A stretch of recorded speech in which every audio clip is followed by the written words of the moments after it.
আসসালামু আলাইকুম ওরহমতুল্লাহি ওবরাকাতুহ। আলহামদুলিল্লাহ ওয়াহদাহ ওয়াসসালাতু ওয়াসসালামু আলা মান লা নাবিয়্যা বা'দাহ। প্রিয় দেশবাসী, আপনারা যে যেখান থেকে আমাদের আজকের এই লাইভ দেখছেন, একটু কমেন্ট করে জানাবেন যে আপনারা আমাদের কথা শুনতে পাচ্ছেন কিনা। আসসালামু আলাইকুম ওরহমতুল্লাহি ওবরাকাতুহ।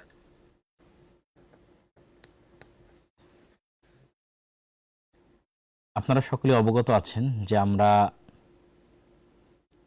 আজকে এমন এক সময়ে আপনাদের সাথে লাইভ করছি যে সময়ে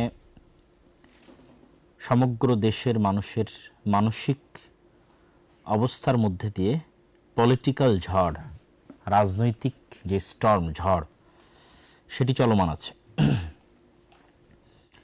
আমাদের যারা সমবয়সী আছে, 25 থেকে 30 বছরের মধ্যে যাদের বয়স, তারা মোটামুটি স্মরণ যদি করতে পারেন তাহলে 2001 থেকে 2005 বা 6-এর যে শাসনামল বিএমপির, সেটির কথা আপনাদের স্মরণে থাকার কথা। তারপরে 1-11 ফখরুদ্দিন মঈনুদ্দিনের যে শাসনামল প্রায় 2 বছর, সেটিও আপনাদের স্মরণে থাকার কথা। তারপরে 2008 থেকে নিয়ে বলা যায় 2024 পর্যন্ত সাবেক আওয়ামী লীগ সরকারের যে শাসনামল প্রায় দীর্ঘ 14-15 বছর, সেটিও আপনাদের স্মরণে থাকার কথা। তারপরে জুলাই গণ অভ্যুত্থান অথবা বিপ্লব যেটি বলি না কেন, এবং তারপরে দীর্ঘ 1.5 বছরের ডক্টর ইউনূসের শাসনামল এবং 2026-এর 12ই ফেব্রুয়ারির নির্বাচন। এই প্রতিটা ঘটনাই আমাদের যারা সমবয়সী আছে তাদের মেধায় খুবই সিগনিফিক্যান্ট একটা প্রভাব রেখে গেছে বা যাচ্ছে। বিশেষত লাস্ট 2 বছর যে জেনারেশনটা পুরোপুরি আওয়ামী সরকারের শাসনামলে বেড়ে উঠেছে, যাদেরকে আমরা জেনজি বলছি, তাদের মনস্তাত্ত্বিক জগতে তাদেরকে ব্যাপকভাবে রাজনীতি সচেতন করে তুলতে জুলাই আন্দোলন এবং তার পরবর্তীতে ইউনূস সরকারের শাসনামল এবং তার পরবর্তী নির্বাচন, এগুলো প্রত্যেকটা ব্যাপক প্রভাব বিস্তার করেছে। যদিও আমার মতো যদি কেউ ছোট থেকে রাজনীতি সচেতন থেকে থাকেন, তাহলে বৈশ্বিক অবস্থাও তাদের ব্রেনে স্মরণে থাকার কথা। আমাদের বয়স যখন অনেক ছোট, সে 2001, 2, 3, 4-এর কথা বলতেছি, তখন সর্বপ্রথম টুইন টাওয়ার হামলার মাধ্যমে আফগানিস্তানে আমেরিকার যে আক্রমণ, সেটি সংঘটিত হয়। তারপরে আমাদের বয়সে আমরা দেখলাম দীর্ঘ 15-20 বছরের সংগ্রাম শেষে আফগানিস্তানে তালেবান সরকারের পুনরায় ক্ষমতায় আসা। আমাদের জীবদ্দশাতে আমাদের অল্প বয়সে আমরা দেখেছি যে ইরাকের প্রেসিডেন্ট সাদ্দাম হোসেনের উপর যে আক্রমণ আমেরিকার, সেটি আমরা দেখেছি। তারপরে সাদ্দাম হোসেনের গ্রেফতার এবং ফাঁসি কুরবানির ঈদের দিন, সেটিও আমাদের সমবয়সী যারা আছে তাদের সকলের, যারা মোটামুটি বৈশ্বিক খবর রাখতেন, তাদের ব্রেনে এই জিনিসগুলো প্রভাব বিস্তার করে রাখার কথা। পাশাপাশি সিরিয়ার যে গৃহযুদ্ধ এবং সেই গৃহযুদ্ধের পরে আহমাদ আশারার তার যে ক্ষমতায় আরোহণ, এই আশেপাশের বৈশ্বিক অবস্থাগুলোর সাথে আমাদের বাংলাদেশের অবস্থা, সব মিলিয়ে আমাদের জেনারেশন, আমাদের সমবয়সী জেনারেশন আসলে রাজনৈতিকভাবে বিশেষ করে এই মুহূর্তে অনেক সচেতনতার তুঙ্গে অবস্থান করছে। কিন্তু অনেকের মধ্যে আবার হতাশাও বিরাজ করছে, কেননা আমাদের জেনারেশনের আমাদের যে আন্ডারস্ট্যান্ডিং, সেটির সাথে তাদের অনেক কিছুই কমন পড়বে। ফলত তাদের মধ্যে যে হতাশাও বিরাজ করছে, এটা আমি বুঝতে পারি। তো আজকে একটু খোলামেলা আলাপ আলোচনা করব দেশের রাজনীতি বিষয় এবং সব কিছু বিষয়ে। এই ধরনের খোলামেলা আলাপ আলোচনা সাধারণত অতীতে কখনো করা হয়নি। আজকে আমাদের সাথে আব্দুর রহমান বিন আব্দুর রাজ্জাক, তারও থাকার কথা ছিল, বিশেষত সঙ্গত কারণে সে থাকেনি। তো এই খোলামেলা আলাপ এবং আলোচনার শুরুতেই আমি প্রেক্ষাপটটা একটু তুলে ধরলাম। এবার আসেন এই নির্বাচনের প্রেক্ষাপটে। নির্বাচনের প্রেক্ষাপট থেকে আমরা আমাদের মূল কথার দিকে চলে যাব, যে বিএনপির সাথে জোট করেছিল একদল আলেম, আবার জামাতের সাথেও কিন্তু জোট করেছিল একদল আলেম। জামাতের সাথে ছাত্ররা জোট করেছে এনসিপি। কিন্তু দুঃখজনক হলেও সত্য, দেখেন যে বিএনপির সাথে যে সমস্ত আলেম ওলামা জোট করেছিল, তারাও সেভাবে কেউ জয়লাভ করে আসতে পারেনি। এবং জামাতের সাথেও যারা জোট করেছিল, তাদের মধ্যে আলেম হিসেবে সবচেয়ে পরিচিত মুখ ছিল মামুনুল হক সাহেবের, তিনিও সেভাবে জয়লাভ করে আসতে পারেননি। পাশাপাশি আরেকটি বিষয়ে আপনারা অবশ্যই খেয়াল করেছেন যে এই নির্বাচনকে কেন্দ্র করে কে কোন পক্ষের জোটে যাবে, কে কাকে ভোট দিবে, এটি আলেম ওলামাদের মধ্যে যে পরিমাণ কাদা ছোড়াছুড়ি আমার জানা নাই। আমি আলেম ওলামা বলতে এখানে হানাফি আহলে হাদিস পার্থক্য করতেছি না, বরং যারা দেশের মেইন স্ট্রিমে আছে তাদের কথাই বলতেছি, তথা দেওবন্দি হানাফি আলেম ওলামা, তাদের কথাই বলতেছি। তাদের পরস্পরের মধ্যে যে পরিমাণ কাদা ছোড়াছুড়ি হয়েছে, আমি আমার এই ছোট্ট বয়সে এই পরিমাণ কাদা ছোড়াছুড়ি নিকট অতীতে আর দেখিনি।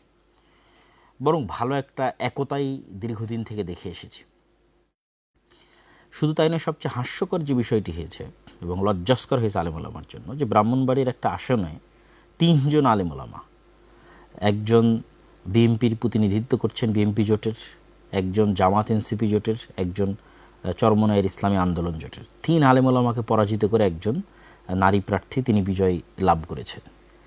তো এটি আলেম ওলামাদের অনৈক্য এবং রাজনীতিতে তাদের যে বিশাল একটা গ্যাপ থেকে গেছে, তারা বাংলাদেশের মাঠের বক্তব্য দার্স তাদরিসের সাথে রাজনীতির মাঠ যে এতটা সহজ বা সোজা নয়, কোনো একটা জায়গায় অবশ্যই কোনো কিন্তু বা কোনো জিজ্ঞাসাবোধক চিহ্ন অবশ্যই আছে, আত্মসমালোচনার জায়গা অবশ্যই আছে।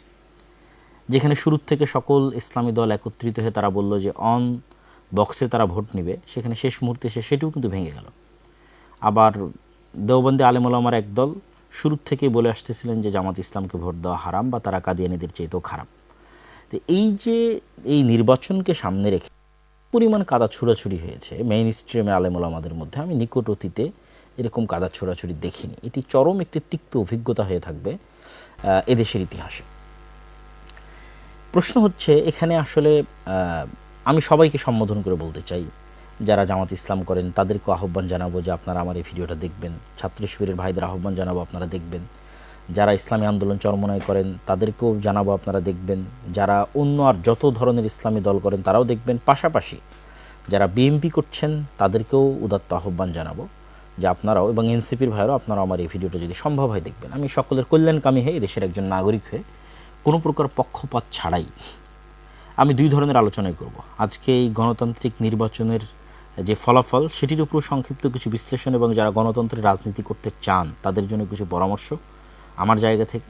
পাশাপাশি যারা মনে করেন যে না, এই গণতান্ত্রিক যে ব্যবস্থা, এই ব্যবস্থার মাধ্যমে আসলে বিজয় সম্ভব নয়, তাদের জন্য কিছু পরামর্শ আমি দিব। তো প্রথমত আমরা একটু বিশ্লেষণ করি। গণতন্ত্রের যারা রাজনীতি করেন, বিশেষ করে বাংলাদেশ বা পাকিস্তান বা ভারতে দীর্ঘদিন থেকে জামাত ইসলামী সবচেয়ে পুরাতন দল হিসেবে গণতন্ত্রের রাজনীতি করে আসতেছে। জামাত ইসলামের জন্য বা এই ধরনের যারা গণতন্ত্রের রাজনীতি করেন এরকম ইসলামপন্থী দলের জন্য বিজয় অর্জন এই গণতান্ত্রিক সিস্টেমে কোনো দিনই কেন সম্ভব নয়, কখনোই কোনো দিনই সম্ভব নয়। কেন? প্রথমত এখানে অলরেডি কয়েকটা বিষয়ের আপনারা আলোচনা করেছেন ফেসবুকে বিভিন্নভাবে, কিন্তু আমি 2-1টা পয়েন্ট বলে দিই। তো আপনি বলবেন যে না, আপনারা শুধু হতাশার কথাই বলেন, তাহলে কাজের কথাও বলবো। শুধু হতাশার কথা বলবো যে গণতন্ত্র হারাম শিরক, এই বলে আপনাকে নিরাশ করে দেবো সেটি নয়। যারা গণতন্ত্রের রাজনীতি করতে চান তাদের জন্য পরামর্শ বা কাজের কথা থাকবে ইনশাল্লাহ। তো প্রথমত কেন সম্ভব নয় 2টা পয়েন্টে আমি আলোচনা করতে চাই। 1 নম্বর হচ্ছে কাল্ট ফিগার। একজন ব্যক্তিকে ক্যারিশমাটিক লিডারশিপ মেনে তার অধীনে জোয়ার তৈরি করা। ক্যারিশমাটিক লিডারশিপ ছাড়া পৃথিবীতে শুধু গণতান্ত্রিক রাজনীতি নয়, কোনো বিপ্লবী কোনোদিন সাকসেসফুল হয়নি, কোনো বিপ্লবী কোনোদিন সাকসেসফুল হয়নি। তো ক্যারিশমাটিক লিডারশিপ যার কাল্ট ফিগার, আপনারা যারা ফ্যাসিজমের বিরুদ্ধে বলেন তারা বলেন,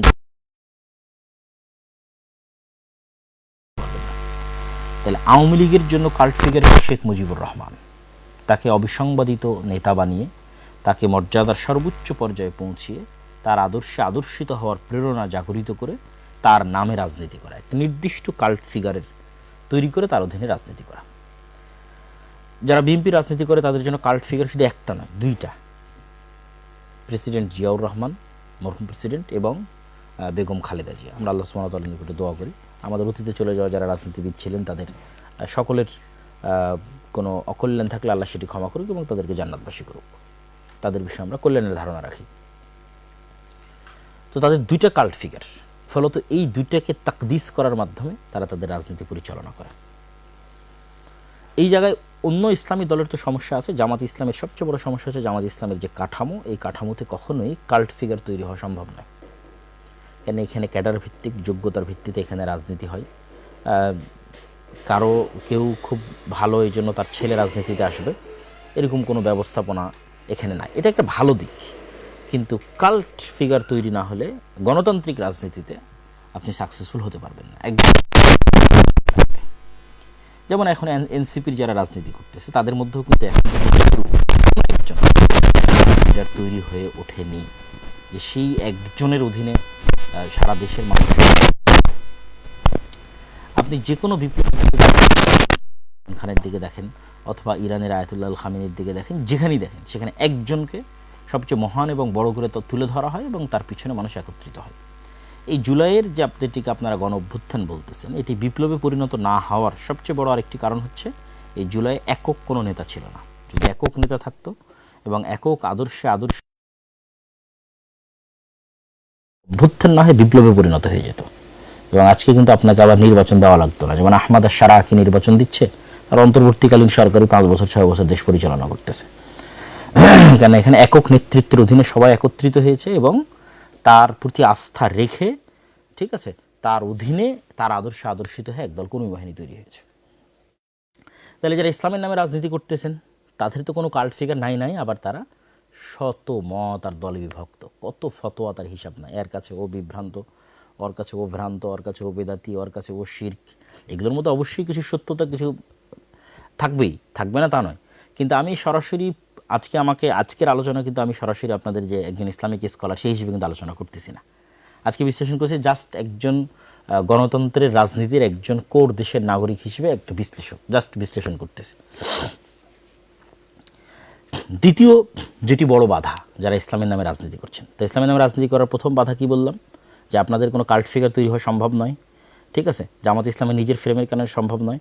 আর ইসলামী দলগুলো সব বিভিন্ন মাযহাব মতবাদ আদর্শে, একজনের কাছে আরেকজন কাফের, আরেকজনের কাছে আরেকজন শিরক মুশরিক। ফলত এখানে কেউ একক নেতৃত্বের অধীনে এসে একত্রিত হবে সেটার কোনো পসিবিলিটি নাই বললেই চলে। আর ওই পসিবিলিটি যদি না থাকে কোনো দিন আপনি ক্ষমতায় যেতে পারবেন না। এটা just full stop, note down করে রাখবেন যারাই আপনার ইসলামের নামে রাজনীতি করতেছেন, গণতান্ত্রিক করেন অগণতান্ত্রিক করেন।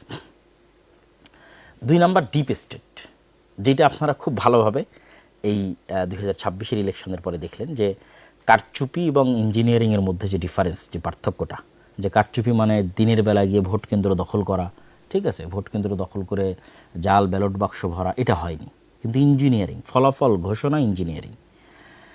তো ডিপ স্টেট যে শুধু ফলাফল ঘোষণা ইঞ্জিনিয়ারিং করবে বিষয়টি কিন্তু সেরকম নয়। ডিপ স্টেট আরও বহু ক্ষেত্রে তাদের প্রভাব থাকে। ডিপ স্টেট মানে ছায়া রাষ্ট্র।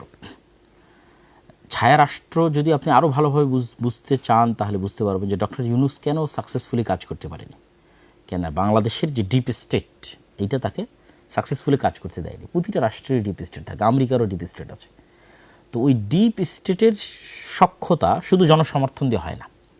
যেটা আমি বহুবার বলেছি যে আপনাদের 16 কোটি মানুষের ভোটের মূল্য প্রথম আলোর কাছে একটা খড়ের টুকরাও নয়। এই কথাটা আপনারা আমার বহু বক্তব্য শুনেছেন। কেন বলেছি এটা? কেন প্রথম আলো হচ্ছে ডিপ স্টেটের পার্ট, ঠিক আছে। তো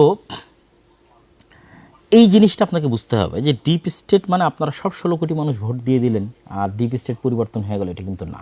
ডিপ স্টেট মানে বহু বাইরের এমবেসি, তাদের সাথে যোগাযোগ, দেশের মধ্যেকার অসংখ্য প্রতিষ্ঠান যেমন আর্মি, সেনাবাহিনী, ঠিক আছে, এস্টাবলিশমেন্টের মধ্যে যারা আছে, বড় বড় ব্যবসায়ী, এর মধ্যে মাফিয়ারাও থাকে, ঠিক আছে।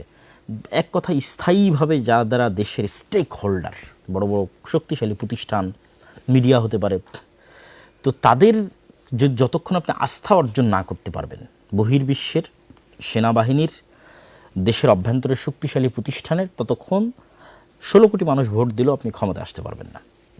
এটা গণতন্ত্রের নিয়ম, গণতন্ত্রের একটা সিস্টেম, আপনাকে আসতে দেওয়া হবে না। এই সিস্টেম, এই কাঠামো যতদিন থাকবে ততদিন এটাই ঘটবে। তাহলে আপনাকে আস্থা অর্জন করতে হবে তাদের। তো সেক্ষেত্রে এখন আপনি বলবেন যে ভাই আপনি তো শুধু হতাশ করেন গণতন্ত্রের বিষয়, তাহলে যারা গণতন্ত্রের রাজনীতি করতে চায় তাদের কি কোনো আশার জায়গা নাই? আছে।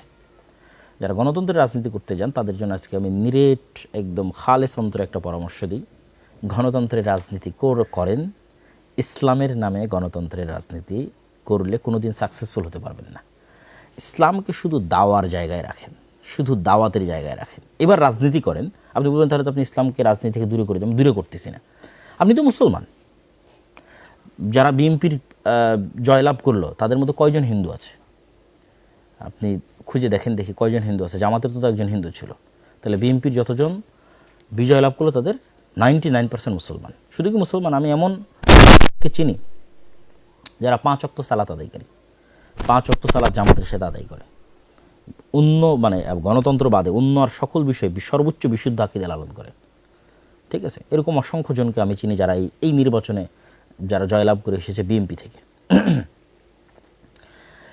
তাহলে আমি কি বলতেছি, আপনি গণতান্ত্রিক রাজনীতি করতে পারবেন, কিন্তু ইসলামের নামে রাজনীতি করে আপনি রাষ্ট্র ক্ষমতায় যেতে পারবেন না। তার 1 নম্বর পয়েন্ট আগে বলেছি, কারণ আপনি কাল্ট ফিগার তৈরি করতে পারবেন না, সকল ইসলামপন্থীকে একত্রিত করতে পারবেন না। 2 নম্বর পয়েন্ট বলেছি, আপনি কখনো ডিপ স্টেটের আস্থা অর্জন করতে পারবেন না। ফলত ইসলামের নামে রাজনীতি করে, মানে গণতান্ত্রিক রাজনীতি করে আপনি কখনো ইসলামের নামে ক্ষমতায় যেতে পারবেন না, এটা ফুল স্টপ।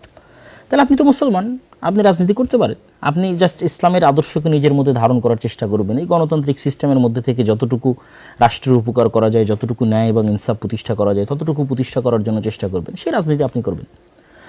যেমন অনেকেই আওয়ামী লীগের তুলনায় বিএনপিকে ভালো মনে করতেন, যে তারা হয়তো ইসলাম পন্থাকে ধারণ করে, তথা একজন মুসলিম এর যে আদর্শ সেটিকে ধারণ করে, তারা টুকটাক ধর্মীয় মূল্যবোধকে ধারণ করে তারা রাজনীতি করে।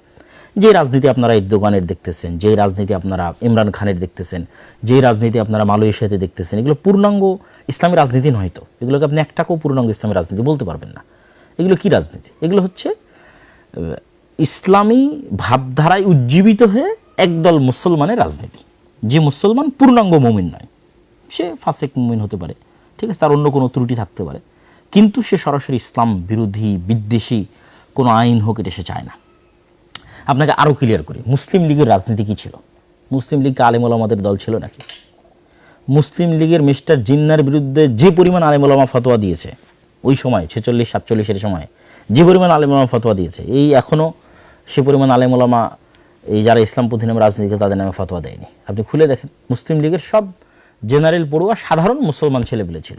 2-1 আলেম ওলামা পরবর্তীতে যুক্ত হয়েছে মিস্টার জিন্নার কথা প্রভাব। মিস্টার জিন্নাও আলেম না, আল্লামা ইকবালও আলেম না, এরা জেনারেল শিক্ষিত পড়ুয়া ছাত্র। এরা কি চাইছে? এরা চাইছে মুসলমানরা যেন স্বাধীন মতো বাস করতে পারে। কিন্তু ইসলামী রাষ্ট্র, পূর্ণাঙ্গ ইসলামী রাষ্ট্র কিন্তু তারা চায়নি, প্রতিষ্ঠিতও কিন্তু তারা করতে পারেনি। তারা কিছু মুসলমানরা যেন আলাদাভাবে স্বাধীনভাবে বসবাস করতে পারে। তো সেই রাজনীতিতে এখনও আছে, সেই রাজনীতি বাংলাদেশে এখনও আছে। এই যে জামাত ইসলামকে যারা, জামাত ইসলামের যে জোট, এই জোটকে যারা ভোট দিয়েছে, জামাত এনসিপির জোটকে, আপনি নিশ্চিত থাকেন এটা মুসলিম লীগের ভোট ব্যাংক। তথা 1947-এ যারা মুসলমানদের আলাদা দেশের জন্য ভোট দিয়েছিল, এরাই এই 2026-এ এসে বিভক্ত হয়ে কিছু বিএনপিকে ভোট দিয়েছে, কিছু জামাত এনসিপিকে ভোট দিয়েছে।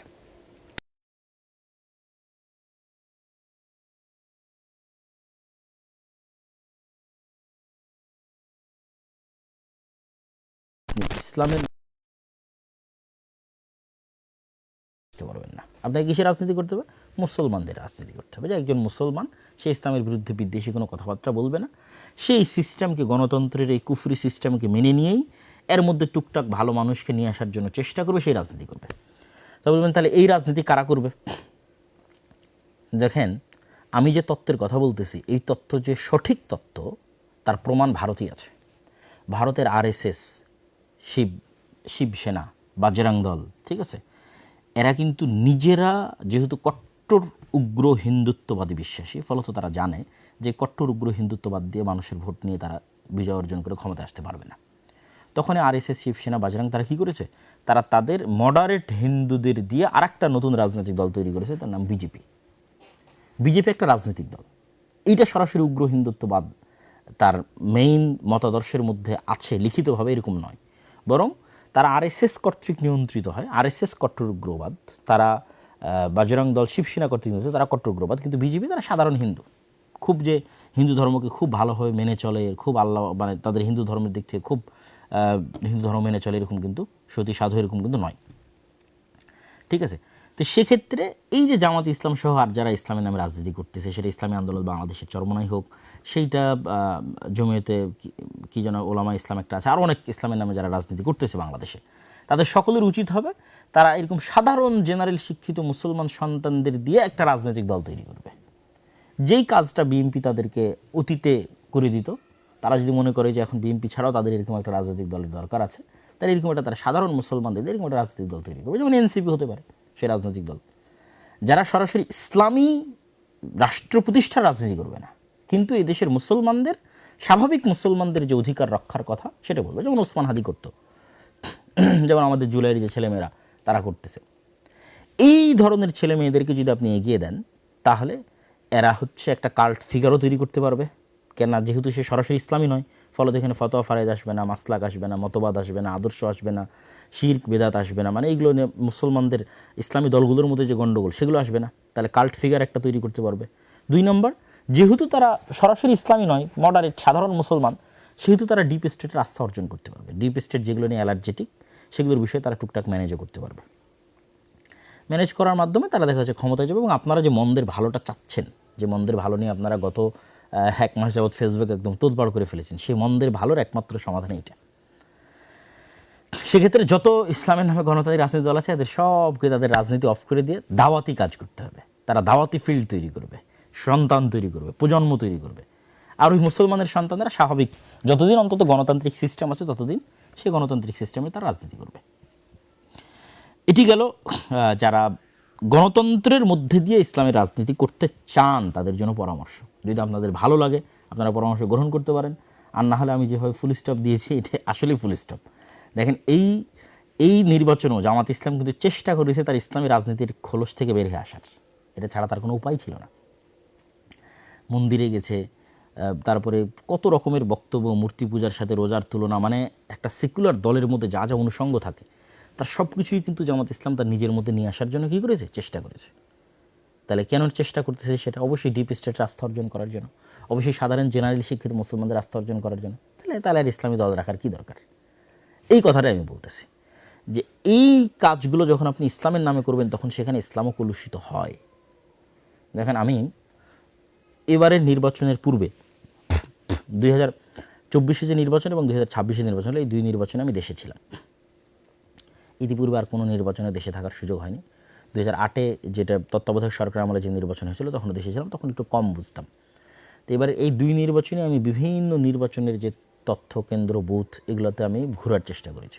বিভিন্ন নির্বাচনী এলাকায় গত 5-10 দিন ঘোরার চেষ্টা করেছি। অসংখ্য যারা এমপি ক্যান্ডিডেট আছে, জামাত ইসলামের, বিএনপির অসংখ্য এমপি ক্যান্ডিডেটদের সাথে সাক্ষাৎ করেছি। আমার অবজারভেশন আপনাকে বলি, ভোট কেন্দ্র স্বাভাবিক একটা মানুষের ঘর থেকে অন্তত যাতায়াত খরচও যদি বলি, তাহলে অন্তত কোথাও 30 টাকার ভাড়ার দূরত্ব, কোথাও 40 টাকার, কোথাও 50 টাকার। যাদের বাড়ি একদম ভোট কেন্দ্রের পাশে তাদেরটা ভিন্ন, কিন্তু স্বাভাবিকভাবেই ভোট কেন্দ্র থেকে যারা মোটামুটি দূরত্বে আছে তাদের 30, 40, 50 টাকা ভাড়ার দূরত্বে। তো আমি অনেককে জিজ্ঞেস করলাম, ভাই আপনি কীভাবে যাচ্ছেন? তো অটোরিকশায় যাচ্ছে। অটোরিকশা কীভাবে পেলেন? তাহলে ওই দলের পক্ষ থেকে অটোরিকশা দেওয়া আছে। যাতায়াত খরচ, হ্যাঁ যাতায়াত খরচ দেওয়া আছে। তাহলে এই যে বিশাল একটা মানুষকে যারা আপনাকে সাপোর্ট করে তাদেরকে ভোট কেন্দ্রে নিয়ে আমি অন্য কথা বাদ দিলাম, জাস্ট ভোট কেন্দ্রে নিয়ে যাওয়ার জন্য কেন মানুষ ফ্রিতে ভোট দিতে যাবে? কত কোটি মানুষ ভোট দিয়েছে আপনি দেখেন দেখি, 12 কোটি মানুষের। আমার আব্বা আম্মা জীবনে কোনো দিন ভোট কেন্দ্রে যায়নি, তারা এটাকে ফেতনা মনে করে এই ভোট কেন্দ্রে যাওয়াকে। এরকম হাজার হাজার লক্ষ লক্ষ মানুষের যারা জীবনে কোনো দিন ভোট কেন্দ্রে যায়নি। তাহলে মানুষ নিজের খায়ে নিজের খরচ করে কেন ভোট কেন্দ্রে যাবে? কেউ যাবে না। তাহলে এই যে যত মানুষ ভোট কেন্দ্রে গেছে এদের অধিকাংশ মানুষই, অন্তত আমি গ্রামগঞ্জের লেভেলে বলতেছি, শহরে ঢাকা শহরের দিকে আমি ছিলাম না, গ্রামগঞ্জের লেভেলে বলতেছি, তাদেরকে যাতায়াত খরচ দেওয়া হয়েছে, তাদেরকে গাড়ি ভাড়া দেওয়া হয়েছে, তাদের জন্য আলাদা অটো রিজার্ভ করা হয়েছে, সেগুলোতে করে তারা ভোট কেন্দ্রে গেছে। তাহলে একটা নির্বাচনে কী পরিমাণ টাকার লেনদেনের প্রয়োজন হয় একটা নির্বাচনে জয় অর্জনের জন্য, এটা একমাত্র যারা রাজনৈতিক দল করে গণতান্ত্রিক তারাই জানে। আপনি টাকা ছাড়া জনগণকে ভোট কেন্দ্রে নিয়ে যেতে পারবেন না এবং অন্যের তুলনায় বিজয় অর্জন করতে পারবেন না। মানে জাস্ট ভোট গণনা পরে, মানে ইঞ্জিনিয়ারিং থামানোর জন্য, ডিপ স্টেটের আস্থা অর্জনের জন্য পরের কথা বলতেছে, জাস্ট ভোটার ভোট কেন্দ্রে যাবে, এটা আপনি টাকা ছাড়া করতে পারবেন না। আল্লাহু আলাম এই ভোটে কত হাজার কোটি টাকা খরচ হয়েছে, 2-3 হাজার কোটি টাকার নিচে অবশ্যই নয়। তাহলে আপনি ইসলামের নামে রাজনীতি করে একটা মানুষকে টাকা দিতে পারবেন? পারবেন না। যদি দেন তাহলে তো আপনার ইসলামী যে আদর্শের কথা বলছেন, সত্য ন্যায়, সেটা তো থাকলো না, তাই না? আল্লাহ সুবহানাহু ওয়া তাআলা ভালো জানে, যিনি সৈয়দপুর বিমানবন্দরে আটকা পড়েছিলেন তার কাছে সেই অর্থ কী বাবদ ছিল বা কী কারণে ছিল। কিন্তু এটি আলেম ওলামা হোক বা যারা ইসলামের নামে রাজনীতি করুক তাদের জন্য মানুষ হানিকর বা সম্মান হানিকর হয়েছে কিনা? অবশ্যই হয়েছে। তাহলে আপনি নিশ্চিত থাকেন গণতন্ত্রের এই সিস্টেমে আপনি যদি ইসলামের নামে রাজনীতি করতে চান আপনাকে মুনাফিক হয়ে যেতে হবে। এই যে খতিবে বাঙ্গাল জুনায়েদ আল হাবিব সাহেব, আমি কারো নাম নিয়ে বলি না, আজকে তার নাম নিয়ে বললাম, তিনি কী পরিমাণ তার আত্মমর্যাদাকে ভুলুণ্ঠিত করেছেন বিভিন্ন কথা এবং বিভিন্ন বক্তব্যে, সেটা আপনারা খুব ভালোভাবে জানেন। তাহলে এই পরিমাণ আত্মমর্যাদাকে ভুলুণ্ঠিত না করলে, এই পরিমাণ মানে যে কথা, যেটা আমি আমার পুরো কথায় তুলে ধরতে চাচ্ছি আর কি, যে এক কথায় আপনি গণতান্ত্রিক সিস্টেমের সাথে রাজনীতি করতে গেলে আপনাকে মুনাফিকির পথ অবলম্বন করতে হবে, আপনি জিততে পারবেন না। তাহলে কেন ইসলামের নামে এই কাজটা করবেন? এবং ইসলামের নামে যদি কাজটা করেন তবুও জিততে পারবেন না। কেন বলেছি? ওই আগের দুটো পয়েন্ট, কাল্ট ফিগার তৈরি করতে পারবেন না, ডিপ স্টেট আস্থা অর্জন করতে পারবেন না। তাহলে কী করতে হবে? ইসলামকে আপনি দাওয়াতের জায়গায় রাখেন, আর সাধারণ মুসলমানের সন্তানদের দিয়ে দেন, যারা জেনারেল শিক্ষিত স্বাভাবিক, তাদেরকে দিয়ে দেন এই রাজনীতির ময়দানে, তারা রাজনীতি করুক, তাদেরকে আপনারা পিছন থেকে সাপোর্ট দিতে পারেন। আরও একটা কথা বলি, ইসলামের নামে রাজনীতি করার আর একটা ক্ষতির দিক আপনাকে বলি। আপনারা আমার সাথে যে কোনোভাবে দ্বিমত করতে পারেন, আমি জাস্ট ওপেন খোলামেলা মনের কথা আপনাদের সাথে তুলে ধরতেছি। ইসলামের নামে গণতান্ত্রিক রাজনীতি করার একটা ক্ষতিকর দিক হচ্ছে মুসলমানদের কাছে ইসলামকে শত্রু বানানো হয়। গত 17 বছর যেমন আওয়ামী লীগ সরকার যে কোনো দাড়ি টুপি দেখলে মনে করতো যে মনে হয় আমার শত্রু, যে হয়তো রাজাকার অথবা জামাত অথবা শিবির, ঠিক আছে। এখন বিএনপি সরকারও যে ক্ষমতায় আসতেছে, সেও মনে করবে যে কোনো দাড়ি টুপিকে দেখলে তার অন্তরে কাজ করবে যে এ মনে হয় জামাত, এ মনে হয়, যেমন উনি তো বলেইছেন যে গুপ্ত, ঠিক আছে, এটা তার অন্তরে কাজ করবে। অথচ সে কিন্তু মুসলমান, তথা পুরো বিএনপিতে যারা আছে তারা সবাই মুসলমান। তাহলে বিএনপির এই সমস্ত মুসলমান নেতাদেরকে আমরা ইসলামের শত্রু বানিয়ে দিলাম। আমরা যদি ইসলামের নামে রাজনীতি না করে স্বাভাবিক রাজনীতি করতাম, তাহলে কিন্তু শুধু মুসলমানদের রাজনীতি করতাম, তাহলে কিন্তু ইসলামকে শত্রু বানানো হতো না। যে কোনো দাড়ি টুপিওয়ালা মানুষকে দেখলে কিন্তু তারা শত্রু মনে করতো না। আমরা যদি দাওয়াতের মাঠে থাকতাম এবং সাপোর্ট দিতাম, এরকম কোনো একটা দল তৈরি করে দিতাম, যেমন আমি উদাহরণ দিয়েছি বিজেপি এবং আরএসএসের, যেমন আমি উদাহরণ দিয়েছি যে এখনকার ইসলামী রাজনৈতিক দলগুলো পারে এনসিপিকে সামনের দিকে এগিয়ে দিতে, যে বাবা তোমরাই রাজনীতি করো, আমরা দাওয়াত দিয়ে ফিল্ড তৈরি করে দেবো, তোমাদেরকে সকল প্রকার সাপোর্ট দেবো, রাজনীতি তোমরা করো। এনসিপির ছেলেদের কথা বলতে পারেন আপনারা। তো এইগুলো আপনাদের জন্য পরামর্শ। ইসলামের নামে রাজনীতি করতে গিয়ে আমরা মুসলমানদের কাছেই ইসলামকে শত্রু বানিয়ে ফেলতেছি, এটার একটা দীর্ঘমেয়াদী ক্ষতিকর প্রভাব আছে। তাহলে আমি যারা গণতন্ত্রের রাজনীতি করে তাদেরকে আমি হতাশও করছি না, কিন্তু তাদেরকে সমাধানও দিচ্ছি। এবার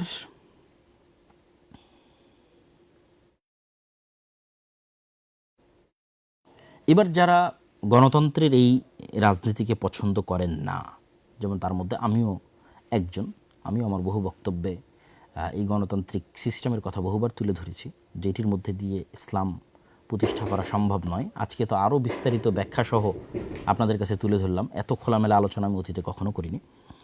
বিএনপির ভাইদের জন্য আমার কিছু নাসিহা আছে, এবং যারা গণতন্ত্রের বাইরে গিয়ে ইসলাম প্রতিষ্ঠা করতে চান তাদের জন্য নাসিহা আছে। তো যেহেতু এতক্ষণ যেহেতু একটু সরাসরি একদম পলিটিক্যাল আলোচনা করছি, আমি যেন বিএনপির ভাইদের জন্য নাসিহাতে আমার বক্তব্য শেষ করি। আমি মনে করি যে বিএনপির ভাইরাও তারাও মুসলমান, এবং তাদের সাথে আমাদের আন্তরিক হওয়া উচিত। তাদের সাথে আমাদের, যারা ইসলামের নামে রাজনীতি করছেন, যারা মুসলমানদের রাজনীতি করছেন, তাদের শত্রুতাপূর্ণ যে মনোভাব, এটা দিন শেষে আমাদের ইসলামকে ক্ষতিগ্রস্ত করবে। তাহলে কী করা উচিত? সৎ উপদেশ এবং দোয়া। এই কথা আমরা আগেও বলেছি এবং এখনও বলছি। এবং এই সৎ উপদেশ এবং দোয়ার জায়গা থেকে বিএনপির যারা দায়িত্বশীল, যারা নেতৃস্থানীয় আছেন, তারেক রহমান সাহেবের সাথে আমার যখন দেখা হয়েছিল, তখনও আমি তার কাছে এই কথাগুলো তুলে ধরেছিলাম। আজকেও আমি একটি কথা বলে বিএনপির ভাইদের শেষ করব, তাদের প্রতি নাসিহা, সেটি হচ্ছে বিভাজনের রাজনীতি না করা। গণতন্ত্রের রাজনীতির একটা বড় অনুষঙ্গ হচ্ছে বিভাজনের রাজনীতি। আর ভারতের রাজনৈতিক বয়ান হচ্ছে মুক্তিযোদ্ধা বনাম রাজাকার। অবশ্যই 47 যেমন আমাদের ইতিহাসের অন্যতম গুরুত্বপূর্ণ অংশ, 71 আমাদের ইতিহাসের অন্যতম গুরুত্বপূর্ণ অংশ, 24 আমাদের ইতিহাসের অন্যতম গুরুত্বপূর্ণ অংশ।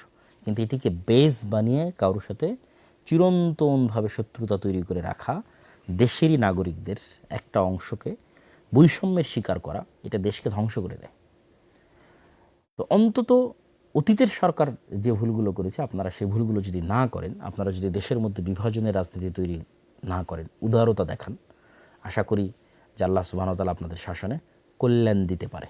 জুলম না হলে, বিভাজনের রাজনীতি তৈরি না হলে আল্লাহ সুবহানাহু ওয়া তাআলা এটির মধ্যে বরকত দিতে পারে। তো এই ছোট্ট আপনাদের জন্য পরামর্শ যে যারা আপনারা বিজয়ী হয়েছেন, তারা অবশ্যই পরাজিতদের প্রতি ইনসাফ করবেন। যেটা ওসমান হাদিও বলতো যে আমি আমার শত্রুর সাথেও ইনসাফ করতে চাই। তাহলেই দেখবেন একটি উন্নত মানের চমৎকার একটি ইনসাফের বাংলাদেশ আমরা তৈরি করতে পারছি।